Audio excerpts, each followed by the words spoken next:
Mari kita kenalan dengan Radix UI. Apa itu Radix UI? Jadi Radix UI ini adalah library komponen UI untuk React yang menyediakan komponen dasar ya atau primitif untuk membuat antarmuka web modern. Jadi library ini bersifat headless ya atau unstyled. Artinya komponen sudah memiliki fungsi dan siap pakai ya dan juga punya logikanya, tetapi tidak memiliki desain atau style bawaan ya sehingga developer bebas mendesain sendiri ya.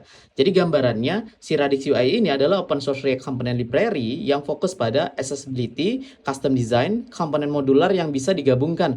Jadi komponen Radix ini hanya menyediakan logika interaksi ya seperti buka tutup modal, drop down, navigasi keyboard, dan manajemen state ya. Style seperti warna, ukuran, dan layout itu diberikan kebebasan para developer ya untuk mengatur dan menyesuaikannya ya. Nah, kalau kita lihat lagi di beberapa examples-nya, jadi dia bisa menyesuaikan yang namanya tema ya. Jadi kita bisa atur tema sesuai dengan kebutuhan dan rancangan desain UI kita ya. Nah, itu temanya. Kalau di sisi lain di sini komponen primitifnya itu seperti dialog, drop down menu, popover, slider, berikutnya ada scroll area, tabs dan lain sebagainya ya. Nah, berikutnya dia juga menyediakan icon yang siap pakai ya, yang dimana icon ini bisa langsung kita gunakan untuk UI kita.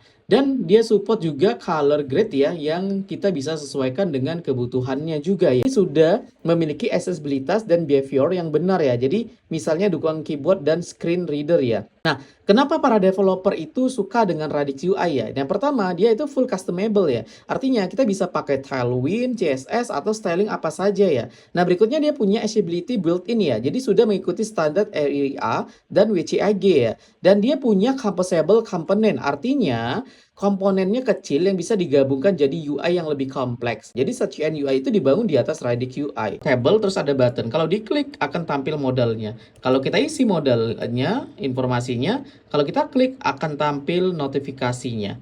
Nah, terus kita udah bisa tambahkan datanya. Dan bagaimana buatnya? Itu kita di sini saya pakai Tailwind ya. Jadi Tailwind-nya itu kita panggil aja di index CSS nih ya, Tailwind, base component dan utility-nya. Terus berikutnya komponennya kita pecah ya. Di sini ada delete modal ya. Tujuannya apa delete modal? Jadi kalau ini nanti diklik ya, muncul kayak gini. Barang dihapus atau tidak. Misalnya kalau iya barangnya terhapus muncul notifikasi. Nah, itu namanya delete modal ya. Jadi delete modal itu konsepnya nanti ada modal keluar hapus barang ya atau tidak gitu. Nah, berikutnya di sini ada item modal. Item modal itu apa? Item modal itu kalau diklik ini ya. Jadi di sini ada inputan nama barang, inputan stok ya dan tombol simpan.